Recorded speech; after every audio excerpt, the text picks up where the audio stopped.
It's time for All Hands on Tech. Climb on board as hosts Amina and Isaac explore all the amazing things happening in Nova Scotia's tech sector. Each episode, we will chat with local experts to uncover the secrets of what makes Nova Scotia the best place for collaboration, innovation, and creativity. All Hands on Tech is proudly produced by Digital Nova Scotia, the industry association for Nova Scotia's growing tech sector. Over the past 3 years, staying connected and getting a reliable internet connection has been at the forefront of everyone's mind. With the help of today's guest, Seaside Communications, rural communities in Cape Breton across Nova Scotia don't have to worry about their Wi-Fi dropping mid-Zoom call. We are joined by Seaside's social media manager, Angela Bresson. Thank you for joining us today, Angela. Thank you for having me. So we'll just give you a quick opportunity to perhaps introduce yourself in your own words and also the lovely team over at Seaside Communications. Yeah, so again, thanks for having me. My name is Angela Bresson, and I am the social media manager here at Seaside Communications. I've been in this role for about 7 years now. I always go and gauge how long I've been with Seaside based on my 2 oldest kids. So he's almost 8, so I've almost been here 7 years. So with social media management, I started in customer service, and then I moved into the marketing role, and then we decided, we had to have the conversation be put over to social media where, there's so much that's happening there, and we wanted to be able to have a stake in it. So I am in charge of our Facebook and Twitter, Instagram, LinkedIn, and keeping the conversation going there, especially thanks to COVID-19 pandemic, a lot more people have been coming online and being able to, access our service through social media. So that's been pretty exciting. And then so with Seaside altogether, I've been there for almost 11 years fully.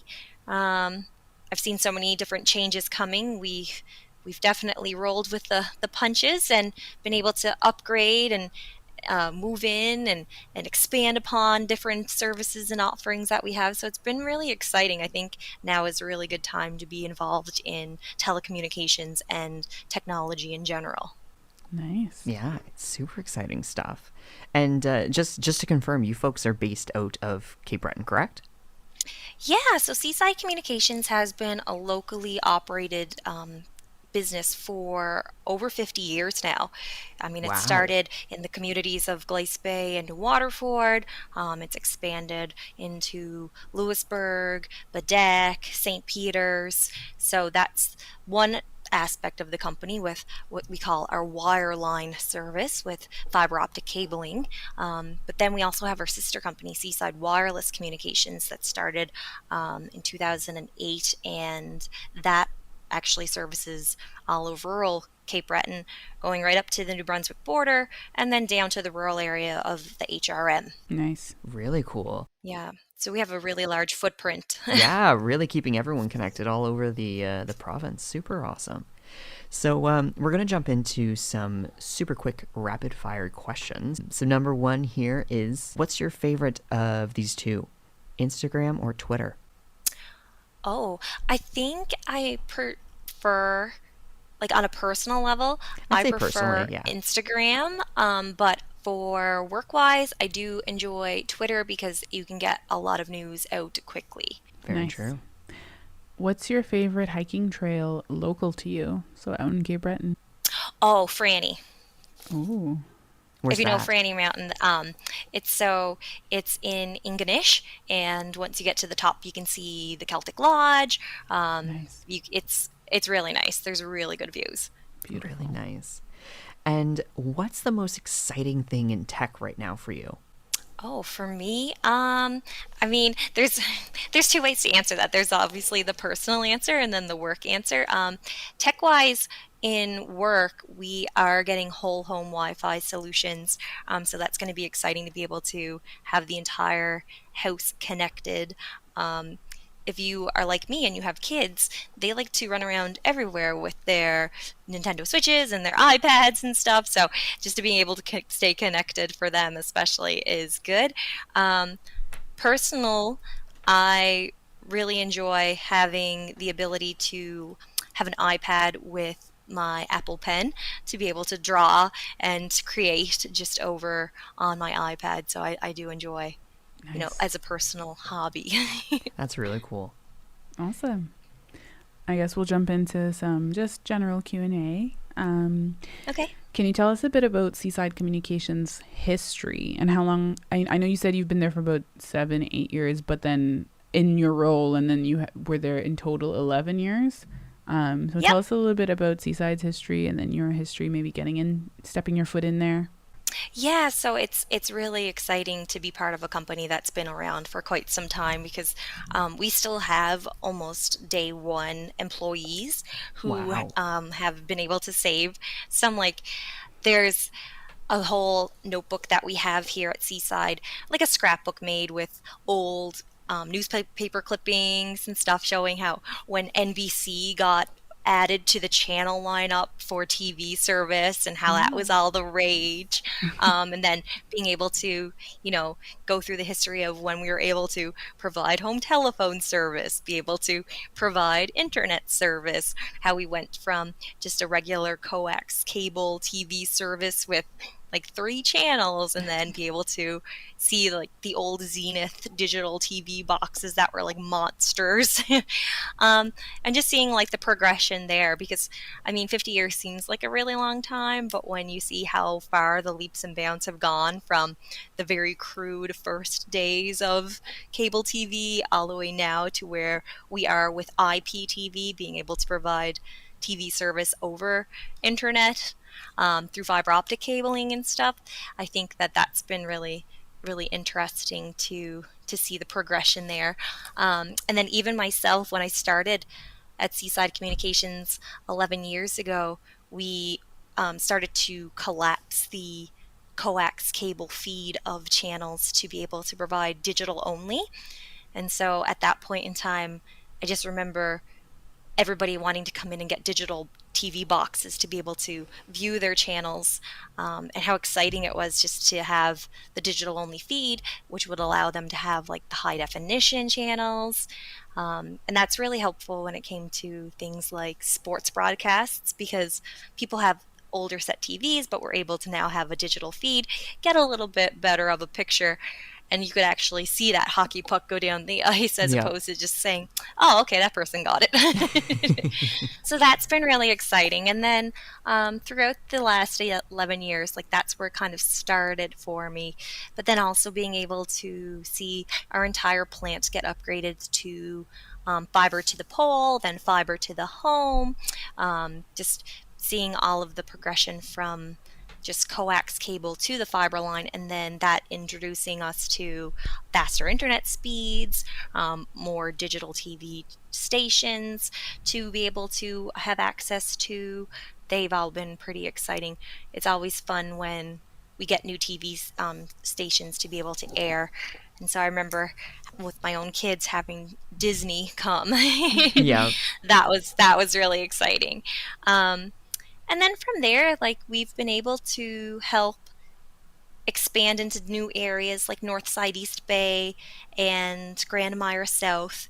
And from what they had in the past to what they have now is another leap and bound, having internet service with speeds up to 10 megabits per second download as their only option to now being able to get speeds up to 1 gig.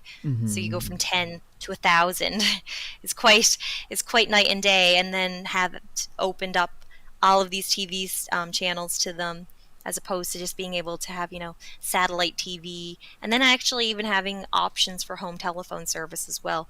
I know a lot of people may not have home telephone service as they once did, but in the rural areas that don't have as much cell service as you kind of want, it is a Mm-hmm. nice insurance policy to be able to have a home telephone service at an affordable rate. Yeah. And just out of pure curiosity, especially because there are quite a few rural regions in Cape Breton that you folks, and even across Nova Scotia that you folks service, do you have, I don't want to put any stats right on you, but do you have any kind of concept of how many folks might have a home phone nowadays? I'm just pure curiosity. Don't know if you have the number handy or not. I don't have necessarily a number handy, but with our demographic, we do have an older customer base. Mm-hmm. And so with that, it's not necessarily even just the need for home telephone service, but also kind of the nostalgia and not wanting to Yeah. get rid of their old home phone number as well, because so many people memorized it or have it there written in their phone book and stuff. So I would say we do have quite a bit of people with home telephone service, whether it be, on its own or bundling in as a service, because you can bundle it in for quite a discounted rate. And again, at that point with the insurance policy, I would say about half of our customer base does still have home telephone service. Oh wow. So not a bad number by any degree. Yeah. I was No. kind of expecting like 20-25%, but I was thinking the other day I saw some folks looking for rotary phones to buy and actually have in their homes and be usable, and I was like, I don't know if you can still Yeah, you service can. those, but My you can. aunt has one. Yeah. She still has like you gotta swing the dial. Yeah. In order to get the connect through. But other than her, I don't know anybody else who has a home phone or a rotary phone for that matter. Yeah. It's coming back. I think rotary phones are just kind of like that nostalgia factor Yeah. now too. Like Yeah. if I seen one for sale, I'd be like, cool, let's go retro. Yeah. Yeah. And I say that as like I myself as a child had one and I can remember using one. So like I don't know how retro that is, but I mean I was gonna say, yeah, kids even these days. yes, even myself, I'm certainly not old by any degree, but we had rotary phones, and oh, my goodness, I can't remember the name of them, but the ones you put on the wall that had like the big wire to them, and you basically had to like wrap it around rooms to Oh my get goodness. anywhere to sit. And anyways, yes, and I'm pretty sure my mom still has it up. Like kids these days will never know the joy of like calling in and doing like the three-way calling. Yes. Oh. Yeah. Yeah. I mean, the pressure of having to call and get like somebody's parents answer and have to ask for them. I mean, you get through Yeah. that awkwardness and then be able to talk to your friends for hours was Yeah. always really fun. Oh Yeah, that's definitely. I forgot. Like, cause it's not the kid answering the phone most of the time. Yeah. It's their parents. Oh, I remember as a kid, like calling my friends, being like, "It's Melissa there?" And they'd be like, "Let me go get her." And Yeah. then, so funny.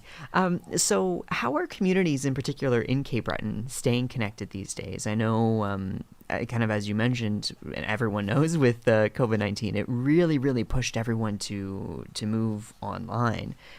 So how in your folks' experience has that kind of transition been for folks in the island? So from like a telecommunications lens, I do feel like a lot more people have jumped on board to getting internet service. Again, our demographic is a little bit older of an audience, but just getting them to adopt going on the internet and getting used to that shift away from like, being connected through physically, like, being in person, to more video calling, using of iPads and stuff. I know when the pandemic first hit, a lot of people were concerned about seniors, especially in senior citizens homes and stuff, that, they do enjoy face-to-face interactions, and now they were kind of cut off and everybody was made to stay home and stuff. So I do know there was the garbage night sessions, if you've seen those on Facebook, where Jen and Stephen Muse would go and host their Facebook lives, and they would go and play music and stuff. So with that, they were raising money, and we here at Seaside Communications were able to help a little bit, and we raised funds and got some iPads for some senior citizens Oh, that's awesome. That's to be able really to, cool. to be able to connect to the internet that way. And again, just adoption of using technology, because I don't know about you guys, but with me, even just having to deal with my kids' Nintendos and stuff now, I'm like, this is overwhelming. Yeah. So, just being able to say, okay, we can go and help you with this, and this is how you get connected. Our technical support is always like open 8 a.m. to 10 p.m.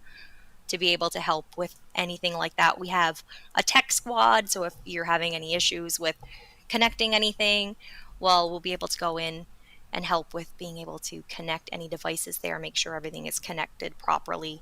And that way it really ensures a full user experience with our service.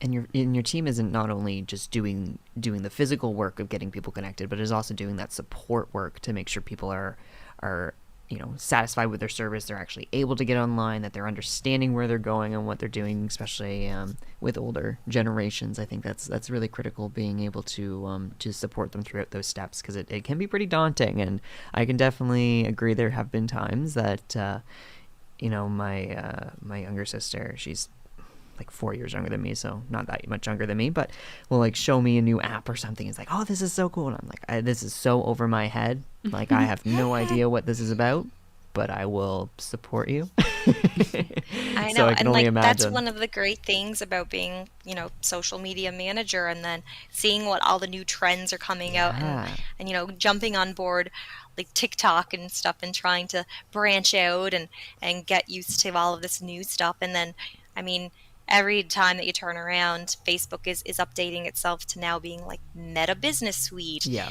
and then Instagram releasing their reels and stuff. And then, I mean, the good thing about Twitter is being able to go from the 140 characters and then, expanding on that, thank God. Yes. Yeah. I'm still waiting for that edit button. Oh, I know. And I think one other thing that I'd like to touch on, the fact that we've actually partnered with First Nations communities. We've actually seen the successful creation, deployment, and now maintenance of Eskazoni communications with Eskazoni First Nation. And we are Nice. working with Waikagama First Nation to be able to partner with them and creating, deploying, and maintaining their own community-owned fiber optic network. Sweet. That's super cool. That is. That's really Yeah. special. Yeah. And I mean, it's kind of a first in Nova Scotia, first almost, across Canada, to have a First Nations community own their own actual network. And I think that that's really important going forward, because that will actually allow, others to try to model and to execute successfully the same idea. I know we're not alone in that sense, that I know Pictou County is the owner of their own network now. So I know they themselves, as a whole county, now own an internet network. But at that point in time, it's a very large undertaking. Yeah. But if you have the right means and the right supports, you definitely can do it. And I think that that's something that we may see come in the future across Canada. Awesome Perfect. stuff. Yeah. So, as we know, there are many Nova Scotians who do not have adequate internet. So, in your experience, what do you think needs to be done to meet the telecommunication needs of all Nova Scotians? So that's a really good question. And I really, thinking about it, Nova Scotia has such a rich landscape of terrain and people. So people's needs with internet speed, and the vast expanse of the land are two issues faced when dealing with telecommunications. Um, so whether it be like the need for having telephone poles to be able to string the fiber optic lines, or whether it be the need for, building of internet towers to be able to project the signal across a network, I really think the need has to be kind of investment in infrastructure both ways. So yeah, with Develop Nova Scotia, they actually have an internet initiative where they want to provide high-speed internet to 99.5% of Nova Scotians by the end of 2023. So I think investing in the infrastructure and being able to, get on board behind Develop Nova Scotia with that, as well as, your governments and everything, is really helpful with being able to provide the adequate internet access to all of Nova Scotia. And the pandemic really made internet become more of almost a utility than it ever was before. So with the need to stay connected also comes the need for faster speeds. And the beauty and the beast of us going and investing in the infrastructure and being able to provide these services is that the minute that we provide a certain level of speed or a certain service, well, then we also need to go and do more, get faster, be better, Yeah. that sort of thing. So there's always a constant need to evolve and shift. And I think that's part of the reason why, even with the pandemic, telecommunication companies were able to roll with it and work with everybody while the pandemic was happening, to be able to help people come online, to provide faster speeds, to be able to do those Zoom calls, to be able to get more people on board with internet usage to stay connected. So I really think, you know, with what needs to be done with telecommunications is just investment, Yeah. infrastructure, Yeah. investment in your time to be able to see what actually is needed for service, investment in being able to um, just to understand what is needed to actually be done with our services to be able to get more and better. Yeah, and I find too, it's tricky sometimes with Nova Scotia's landscape, as you kind of referenced, because we have a lot of communities, and a lot of them are very spread apart from one another. So it can be tricky to physically create those connections for reliable internet. And I don't want to get too ahead of myself in this question, but and not referencing anything that we're about to talk about here momentarily. But in terms of talking about adequate internet, is there, because kind of as you mentioned, the definition of what is needed from the average Nova Scotian is changing drastically as more people are moving online. But is there a like a minimum upload and download speed that I think you mentioned Develop Nova Scotia for that initiative? Is there a minimum download and upload speed that they're trying to hit for that threshold, or what is that going to look like? Yeah, so there is a minimum threshold that they do want to reach.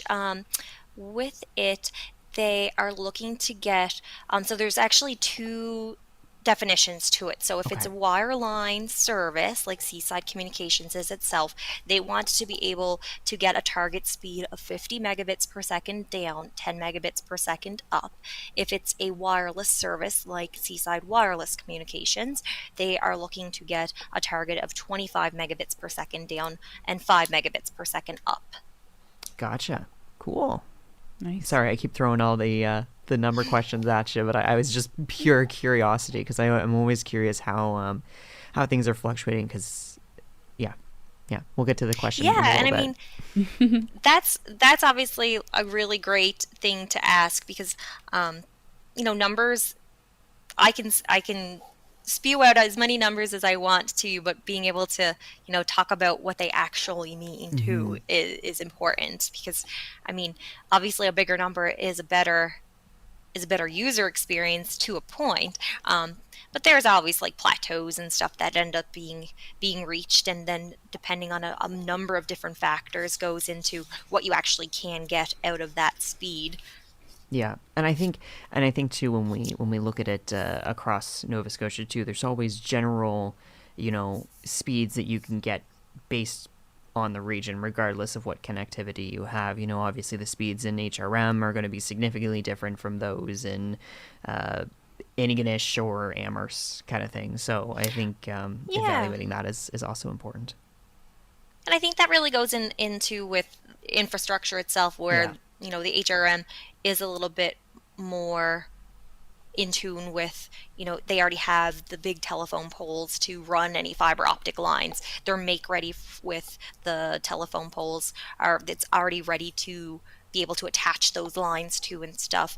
Whereas if you go to a more rural community, they may not have the infrastructure there ready to run any of those lines. And then the same thing with our wireless side with our network of internet towers, that it's just the same as cell phone towers. Like this is again playing into the part of terrain, is that there are pockets, everybody knows, where cell phone service is not the best. And Yep. so that kind of plays in part too with any type of wireless internet network too. So line of sight and access to tower network is definitely important. Yeah. What does the future hold for telecommunications? If you're able to answer that.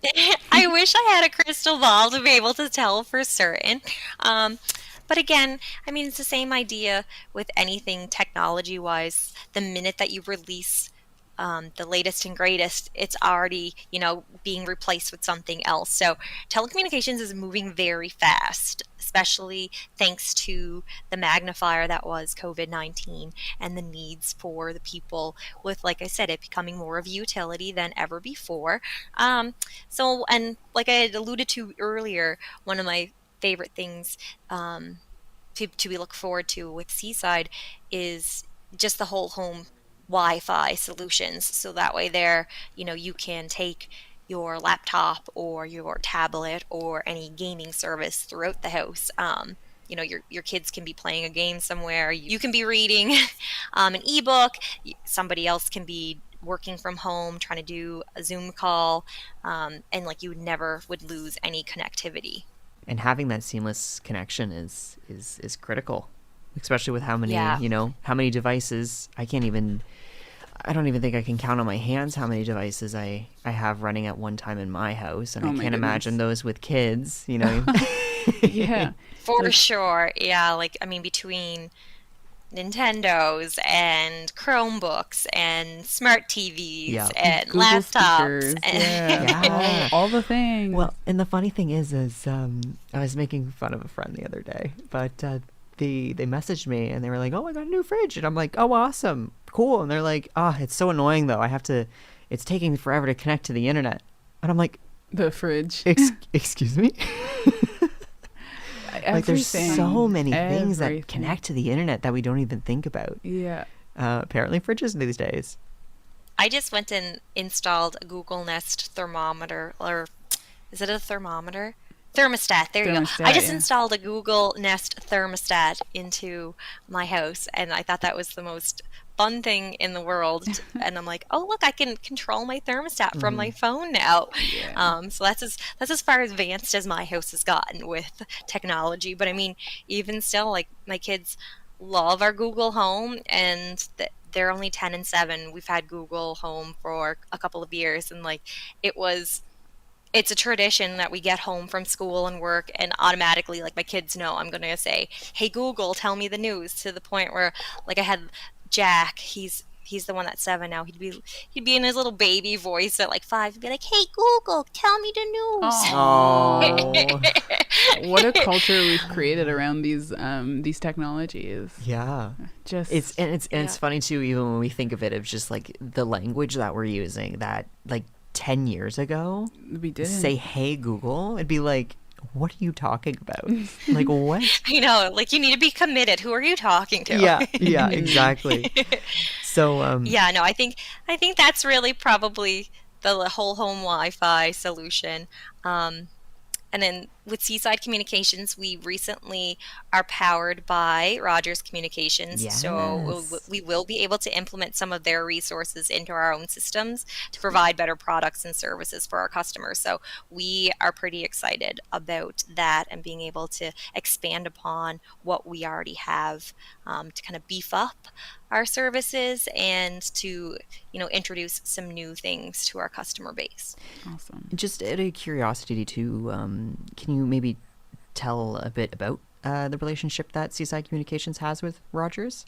Yeah, so with Rogers, since August of 2021, we've been powered by Rogers, which means that Rogers is now our parent company, but we still retain all Seaside Communications rights and logos, and people like employees and everything are still all here, Seaside Communications. It really just means that, there comes a point in time when you need to look into the future. And again, I wish I had that crystal ball, Yeah. but we said, hey, how do we align ourselves to be able to provide the best service and experience to our customers? And with Rogers Communications, it was kind of a no brainer at that point, to see what they had in ways of technology, software and hardware, to be able to go and say, hey, listen, let's go and have you guys become our little parent, and we'll be able to expand upon our own services, that we've already had here for, like I said, 50 years, and make it even better. And so they agreed, and now we are Seaside Communications, powered by Rogers. Awesome. Yeah, really allows you to leverage what great work you folks have already been doing for the past 50 years. So that's awesome. Yeah, and especially in, Nova Scotia, Cape Breton especially, um, I mean, it's not hard to tell that we all are tight-knit communities. Yep. Nova Scotia is kind of known for that. And it's funny when you ask me like how do communities, in particular Cape Breton, stay connected? It's like I think, we just expand upon what we've always known. Like with Facebook, I don't know about you guys, but I see all of my like friends, you know, here's could be a mutual friend. You have all of these friends in common. It's like, yeah, I know them because you know almost everybody. Yeah. Yeah. Um, and so I think that kind of lends into our ability to be able to provide service, with even being powered by Rogers. I mean, it's great. We have the tagline, we live here.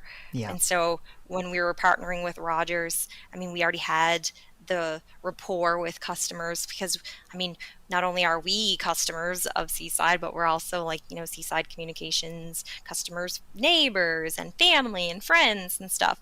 Um, and so, yeah, like when you're asking how we stay connected, I mean, the number one thing when you see somebody, you meet somebody here in Cape Breton, you always say like, "Oh, who's your father?" And then Yeah. it's like, okay, here's all the connections starting right away. It's the same thing, like, you connect to the internet, and it's like, okay, here's all these things that come because of it. Yeah, Nice. I grew up in Truro, and it's very, very similar. Who's your father? Where'd you go to school? What does your parents do? And then somehow there's some connection there. Exactly. Yeah. It's time for tech tips. But I'm gonna get to my burning question that I was refraining from asking earlier. Okay. But what exactly are MBPS, download and upload, and what do those numbers really mean? Okay, so great question. So Mbps is megabits per second, and that is a measure of internet bandwidth. So download would be the amount of information you are taking from the internet and bringing down to you, and upload is how much you are taking from your own computer and putting it out into the internet. So with those speeds, usually the download is higher because you are taking more information into your own device, whereas the upload isn't as high because you're not putting as much out as you are bringing in. So things such as, pictures, video, even just loading emails and just web pages in general, that's all things that you are downloading because you are wanting to view them from the internet and put them on your device. Upload would be more so like adding attachments, uploading videos to Facebook or TikTok. So you don't do as much as what you're actually pulling in. So with the speed levels, and especially as before, like I said, with Develop Nova Scotia, they are looking for the 50 and 10 or the 25 and 5. So really what that means is to be able to provide speeds up to 50 megabits per second down and 10 megabits per second up. That's kind of their benchmark for what should be, an average reliable speed for wireline services, and the 25 megabits per second down and 5 megabits per second up for wireless should be adequate and an average baseline for everybody's needs and wants for internet service. With those numbers, like I said before, I could give any number, and I mean, as long as it's kind of, a big number, everybody says, yeah, okay, that's great. But like, what do you actually need for service wise? And if you wanted to do some digging, you can find the answers yourself. But I mean, I can always go and kind of ruin it on you all and just say things like streaming services such as Netflix, Amazon Prime, YouTube, they all require speeds up to 3. Just 3 megabits per second download in order to actually work. But that's with a very standard definition, putting all of your viewing speeds or putting all of your viewing methods down to the lowest setting whatsoever. So really at that point it's user experience as to Yeah. whether or not you want a faster speed or not. Things like Steam with trying to access video games online, they usually require speeds up to about 10 megabits per second download to function properly. Um, but with that being said, I mean, obviously, that's very standard viewing settings. Your refresh rates and everything have to be, a little bit more left to be desired. So when you say speeds up to 50 megabits per second download, that allows for, a lot more to be able to be done. I always kind of try to equate the speed levels with almost like water pressure in your house as well, because I think everybody kind of knows, and especially with our demographics and stuff, it's easy to analogize. Okay, if somebody's doing the laundry and someone's doing the dishes and then there's another person trying to get a shower, one of those people are going to be having a hard time if Yeah. there's not enough water pressure in the house to be able to service all three of those at the same time. So that kind of allows us to you know again get a good picture of what these numbers actually mean. If you have speeds up to 50 megabits per second, well, you're going to be able to do all of those without an issue. Mm-hmm. Let's say you're wanting to water your garden and try to fill a pool at the same time. Well, then maybe you need speeds up to 100 megabits per second download in order to be able to have all of those happening at the same time with no interruptions and, just no headaches. Yeah. And I think on that note too, a lot of folks forget that like as soon as you turn on your computer, there's so many programs that try and immediately turn on as you start up. Oh, for So sure. so Yeah, I they're know. automatically pulling every ounce of download speed that they can. So you're already fighting with stuff. Yeah, so like I know with being able to say, for example, if you wanted to run a speed test to see Hmm. just how fast your internet speed is actually going, um, the amount of variables is quite astonishing when you actually think about it. So first and foremost, are you directly connected or are you on a Wi-Fi connection? A Wi-Fi connection is automatically going to degrade your levels just by a little bit. There is a threshold obviously to meet, but a direct connection is always better than a Wi-Fi connection. Um, the number of devices actually trying to connect at the same time, again, will eat away at that number for sure. Um, if you moved the router from where it was originally installed in your home, this is why whole home Wi-Fi is becoming more pronounced, because if you move it, if it's not in a central location and you're trying to access it from 100 feet away or however many feet, like how many levels, how many feet away from the router you actually are, can cause an issue with any speed levels that you're um, experiencing. um, And then also things like, clearing your cache from your internet just to make sure, like, if you're carrying a lot of cookies on Hmm. your internet browser history and stuff, that can slow things down. Being able to, run antivirus programs and stuff, because there could be things affecting you in the background that you don't even know about. So all of these things actually affect your speed levels. And even before I started to work for Seaside, I mean, I was a teenager and I would just know whether or not it turn it on, turn it off. It's not working, it's working. But then actually going in depth to it, it's like, oh, okay, let's make sure that, we're getting the most bang for our buck by Yep. being able to be mindful of these things. Yeah.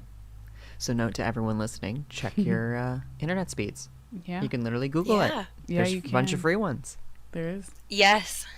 There is one other thing that I would like to add, and it's probably because of the fact that it's kind of near and dear to my heart.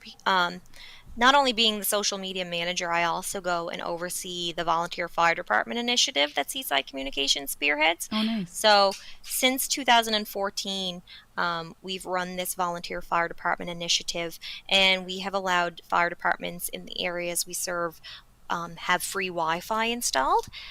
And then that allows for people needing spaces to train and learn, whether it be firefighters, doing training exercises online. There's also been, other courses put on through first aid that use the internet service that we provide to fire departments in their fire halls, whether it's to log on to the Wi Fi and be able to upload your wedding videos when you celebrate by having a wedding in a fire hall or anything like that, or even just as a space in case of an emergency. One of the real big reasons why we chose fire halls to give back to communities was just because a lot of them become comfort centers, and especially in the need of emergencies, being connected in that sense is paramount. So we wanted to give back to the communities by providing the free Wi-Fi to fire departments in their fire halls. So I think that is really, really something important and should be really focused on too. Yeah. No, having those kind of, I'll call them community centers that are accessible and also have access to reliable internet is really, really important, especially I know lots of spots, worldwide that have to deal with natural disasters. And if, the internet cuts out and you need access to anything, having those centers that usually tend to have internet and tend to still have power are vital to keeping people safe in those communities. So for sure.